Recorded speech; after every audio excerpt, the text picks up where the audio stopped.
Hoy, primeras vísperas de Pentecostés,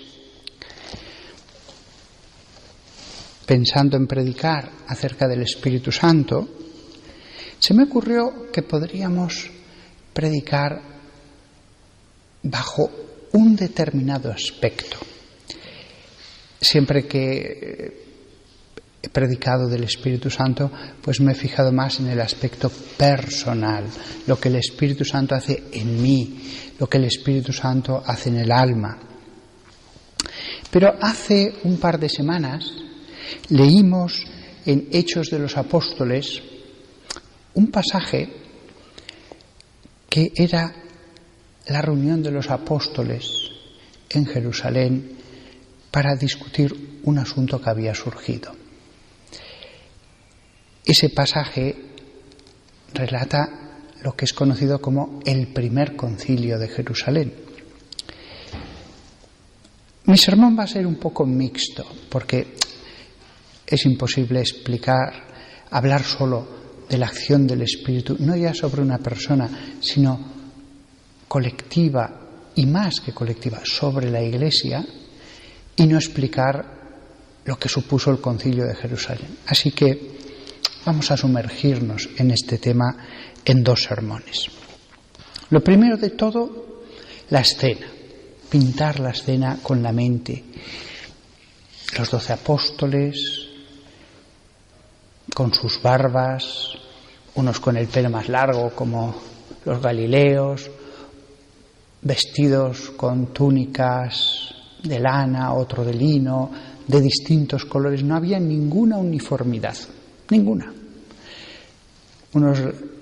No os extrañéis de que un apóstol fuera con una túnica roja con rayas verticales negras, porque se vestían con cosas así. Todos los colores, los orientales, con todo tipo de ornamentos.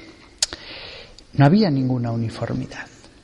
Eran 12 hombres escogidos de entre los hebreos, de las tierras de Israel, que habían ido a predicar, pero no demasiado lejos, a distancia de días.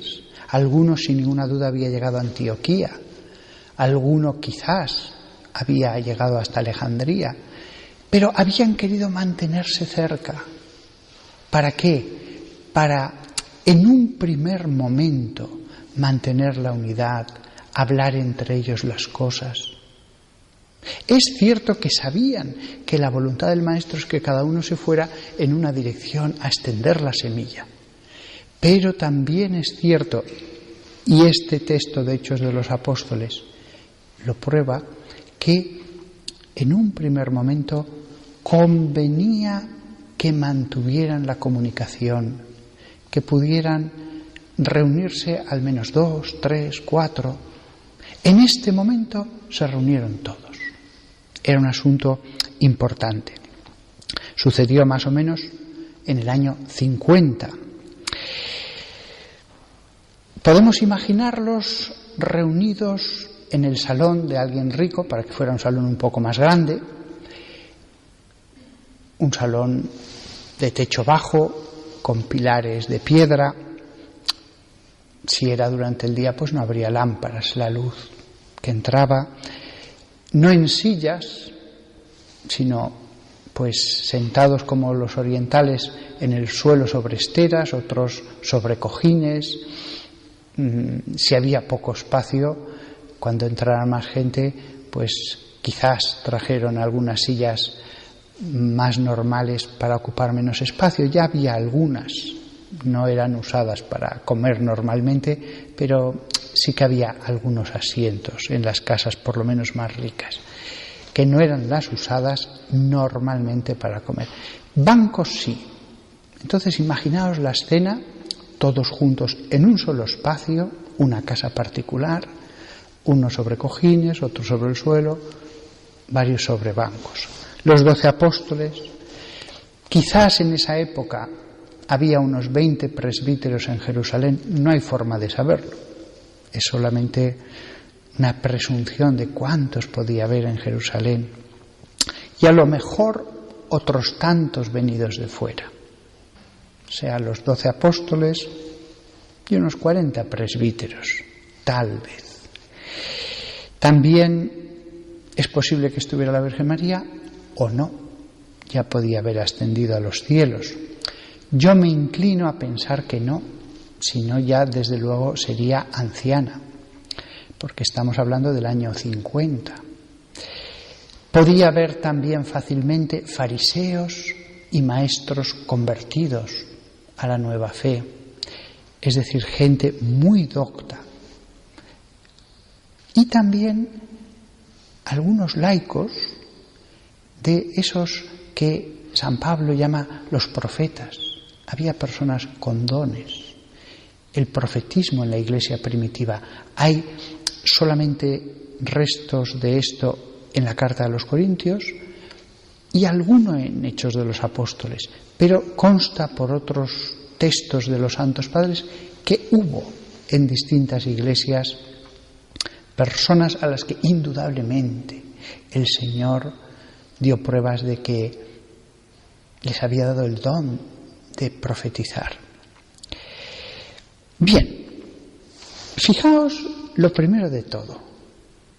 Surge una cuestión, hay distintas opiniones, es una cuestión muy importante que va cualquier decisión a encauzar a la Iglesia en un sentido.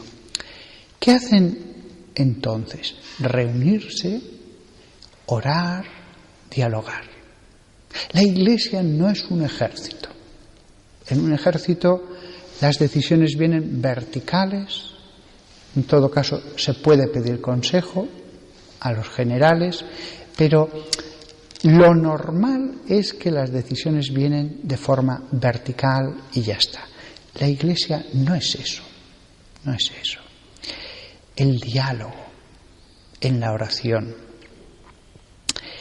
No todos son iguales, pero no solamente porque unos sean apóstoles y otros eran simples laicos sin ningún sacramento del orden, sino porque cuando San Pablo sube a Jerusalén, muchos años antes, dice que vio a los pilares de la Iglesia, uno de los cuales es Santiago, el menor, primer obispo de Jerusalén, el otro era San Pedro.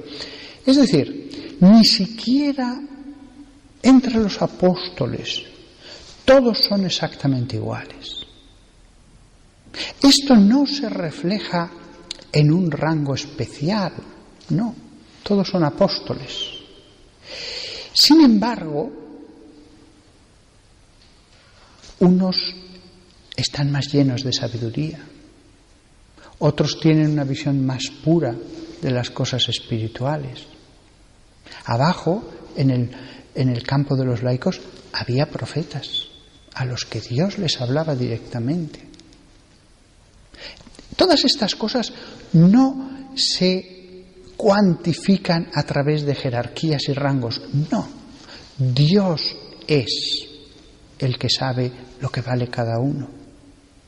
Sí que es cierto, y queda testimonio en las Escrituras, de que había pilares en una edificación. No todas las partes de la construcción son iguales.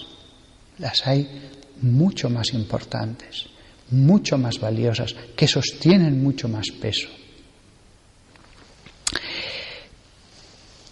Y después, el Espíritu Santo. El Espíritu Santo. Ellos no lo veían, pero estaba allí, sobrevolando la reunión. Sobrevolando la reunión, pero, y aquí vamos a la cosa esencial que decía al principio, la acción del Espíritu Santo en la Iglesia. Fijaos, algunos simplifican el tema, que no es incorrecto, pero es una simplificación, diciendo, el Espíritu Santo guía a la Iglesia.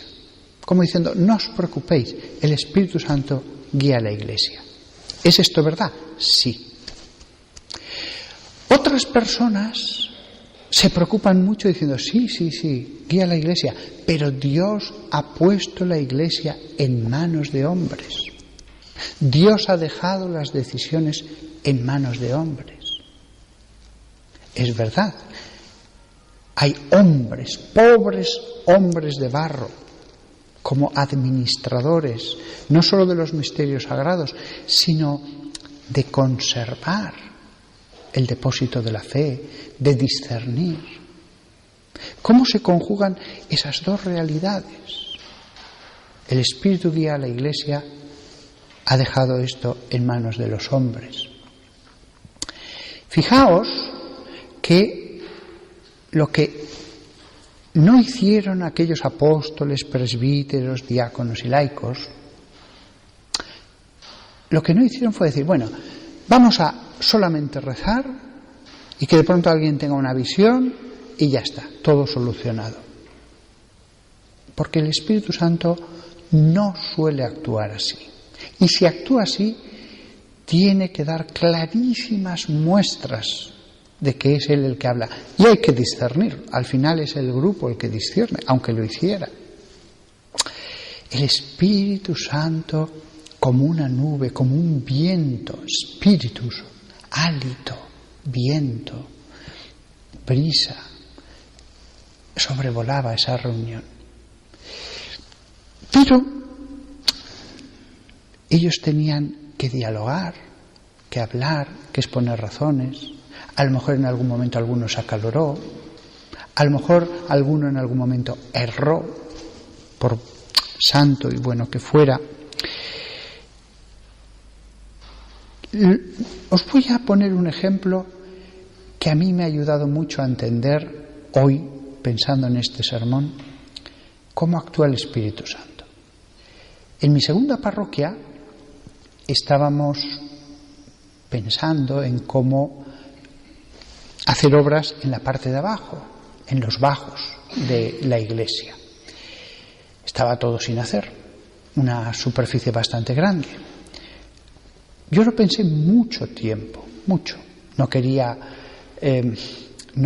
precipitarme porque el modo en que dividiera toda la parte de abajo, aunque no lo hiciera todo, ya iba a determinar el crecimiento posterior de una superficie que era tan grande como la iglesia de arriba y algo más. Después de pensarlo, pedir consejo, etcétera, ya hice los dibujos, lo volví a comentar. Y lo comenté con gente que sabía. Entre los feligreses había gente dedicada a la construcción. Y estaban de acuerdo, sí, es una buena decisión. Todos lo vimos claro. Pero se lo comenté también a unas pobres, sencillas señoras que venían a misa. Con los que más había hablado el tema era con gente que sabía, constructores, etc. Y de pronto le dije a unas señoras, claro, porque aquí teníamos dos opciones, o hacer la capilla así o el doble de grande. Ha sido la única cosa que hemos estado dudando. Y entonces la señora dijo, no, padre, hágala grande, que va a venir mucha gente. No dijo más. Pero en cuanto esa señora habló, el Espíritu Santo fue como si me dijera, tienes razón. No tuve la menor duda. Tanto pensar, y de pronto a través de una persona sencilla me dice eso, y lo vi claro, tienes razón. Ahí va. Y efectivamente, lo hice al final la opción 2, el doble de grande, y cuántas veces me alegré de haber escuchado a aquella sencilla mujer. Pero ojo, fue a hablar y vi que a través de ella hablaba el Espíritu Santo. ¿Cuántas veces me alegré? Otra forma de actuar el Espíritu Santo. Pues alguna vez, no siempre ni mucho menos, estás diciendo el sermón y de pronto se te ocurre una idea que dices, uy, esta idea que bien me hace, qué devoción me da, o qué profunda es teológicamente. Y no estaba prevista en el sermón. Pues bien, estas formas son el modo en el que actúa el Espíritu Santo, y no solo a través de estas formas, en aquellos 12 hombres, individualmente y colectivamente. Lo que os acabo de decir, en ese diálogo habría momentos en que alguien diría algo y muchos sentirían, es verdad, el Espíritu habla a través de ella. Otras veces alguno hablaría ante esa comunidad, ante ese grupo de unas 60 personas o 70 y se sentiría inspirado.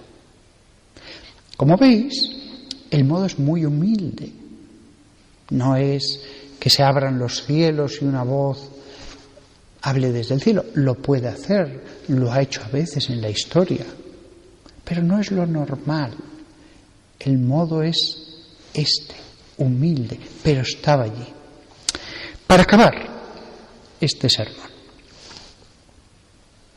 los hombres pueden equivocarse. Si todo el tesoro de enseñanzas que dejó Jesús hubiera quedado en manos meramente humanas, lo hubiéramos podido deformar, cambiar, añadir cosas, según lo que yo pienso, según se ven Hechos de los Apóstoles, como el mismo San Pedro, pues tuvo sus vaivenes. También se ve en otros momentos, pobre San Pablo, que tenía su genio. Podría relataros varios momentos y decisiones que tomó. Por eso el Espíritu Santo inspira de un modo humilde y sencillo, pero podemos estar seguros de que además de inspirar, Dios llega un momento en que puede decir, no, esto no. Porque si nos inspirara, pero pudiéramos hacer lo que nos diera la gana, podríamos, en ese momento del Concilio de Jerusalén, podrían haber tomado decisiones muy equivocadas para el futuro de la Iglesia. Con lo cual Él inspira, sí, pero también, como Dios Todopoderoso, Él puede decir no. Y tiene 1000 medios para poner muros que digan no, esto no se puede traspasar. Con lo cual el que se queja de ya, pero Dios ha dejado las cosas de la Iglesia en manos de los hombres, es verdad, pero Él pone límites. Si no fuera así, no pone quizás los mismos límites respecto a las decisiones de una parroquia o de una diócesis. Un abad puede tomar decisiones, vamos a suponer que hundan al convento, al monasterio, etcétera. Un obispo puede tomar, pero la Iglesia universal, allí sí que Dios dice no, hasta aquí. Y las aguas hasta aquí llegaron y después retrocedieron. Con lo cual, la acción del Espíritu es humilde y sencilla, pero Dios es Dios. Y esa es la seguridad que tenemos de lo que es la Iglesia frente a aquellos historiadores y gente muy entendida, pero sin fe, que salen en la televisión, en los documentales, que hablan de la Iglesia como si todo fuera humano. Pero nosotros estamos seguros de que además de esos hombres estaba como una nube, como una niebla, como una brisa, la tercera persona de la Santísima Trinidad. Bellísimo debió ser aquello, el primer concilio de la historia de la Iglesia. Y ellos mismos se dieron cuenta, hombres santos, ya santificados, que serían mártires, especialmente asistidos por el Espíritu, ellos se dieron cuenta de que el Espíritu Santo había estado allí. Les había inspirado, les había ayudado, les había aconsejado, porque al final enviarán un mensaje a todas las comunidades que dirán, el Espíritu Santo y nosotros hemos decidido que todos nosotros amemos a la Iglesia y nos fijemos en cómo fue ese primer concilio para amar todos y cada uno de los concilios que ha habido desde entonces hasta nuestros días.